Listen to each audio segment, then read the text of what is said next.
Welcome back to Q12 TMT.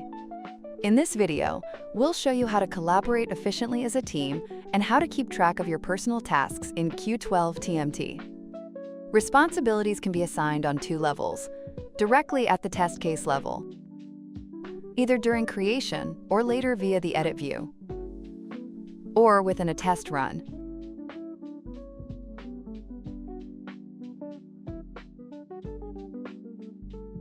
By assigning a tester to individual test cases, this ensures clear task distribution within the team and helps make responsibilities transparent.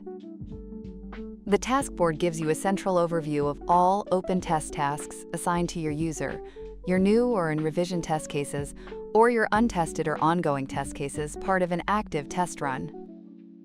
Open tasks are also integrated in the dashboard as a compact view for quick access. Here, you can also see the number of open tasks assigned to you and the number of unassigned test cases.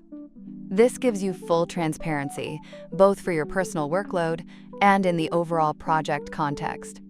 In addition to the Taskboard, which is updated through assigned tasks, Q12 TMT also offers the Pinboard as a space for personal organization. The Pinboard is user-specific and applies to a specific version.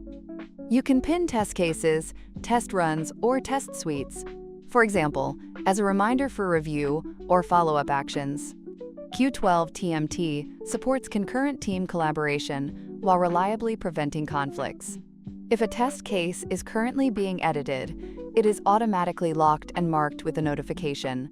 This prevents two users from editing the same item at the same time. The lock is automatically released once the editing is finished. You now know how to assign test tasks, track your own work, and safely coordinate concurrent editing in Q12 TMT.